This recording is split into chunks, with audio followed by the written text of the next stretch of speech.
আসসালামু আলাইকুম। আশা করি সবাই ভালো আছেন। আবারও আপনাদের মাঝে অনেক সুন্দর একটি ব্লগ ভিডিও নিয়ে আসলাম।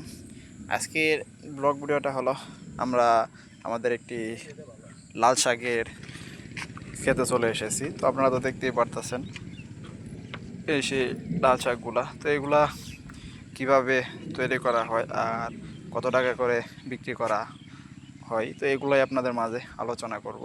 তো আপনারা তো দেখতেই পারতেছেন এই সে লাল শাকগুলা। তো এগুলো কিন্তু বয়স তেমন একটা বেশি না, 6 থেকে 7 দিন কিন্তু বয়স। তো আপনারা দেখতেই পারতেছেন অনেক ছোট ছোট কিন্তু এই লাল শাকগুলা।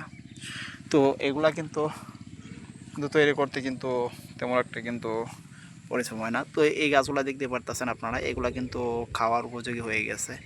তো এগুলা কিন্তু মূলত বাজার থেকে কিন্তু বীজ সংরক্ষণ করা হয় লাল শাক গাছের। তো তারপরে কিন্তু এগুলা কিন্তু জমিতে রোপণ করা হয়।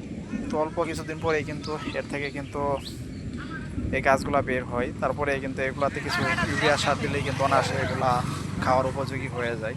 তো আপনারা তো দেখতেই পারতেছেন এই পাশে এই গাছগুলা। তো এগুলা কিন্তু অনেক ছোট ছোট, এগুলা খাবার উপযোগী হয় নাই। তো অল্প কিছুদিন পরেই কিন্তু এই গাছগুলা কিন্তু বড় হয়ে যাবে। তো আপনারা চাইলে কিন্তু এরকম লাল শাক কিন্তু গাছ তৈরি করে কিন্তু অনেক টাকা বাজারে বিক্রি করে কিন্তু লাভবান হতে পারবেন। তো আমি যদি একটু এদিকে অংশটা দেখাই আপনাদের, তাহলে দেখতেই পারতেছেন বিশাল এরিয়া নিয়ে কিন্তু এই ক্ষেত্রে তৈরি করা হয়েছে। তা তো আপনারা দেখতেই পারতেছেন। তো আপনারা তো দেখতেই পারতেছেন এগুলা কিন্তু এখন বাজারে কিন্তু কেজি হিসেবে বিক্রি করা হয়। এগুলা 50 টাকা কেজি কিন্তু অনায়াসে বিক্রি করা যায়। তো আপনারা যারা এতক্ষণ পর্যন্ত আমার ব্লগ চ্যানেলে ব্লগ ভিডিওটি দেখলেন তাদেরকে অসংখ্য ধন্যবাদ। আবারও দেখা হচ্ছে আপনাদের মাঝে পরবর্তী কোনো ব্লগ ভিডিও নিয়ে।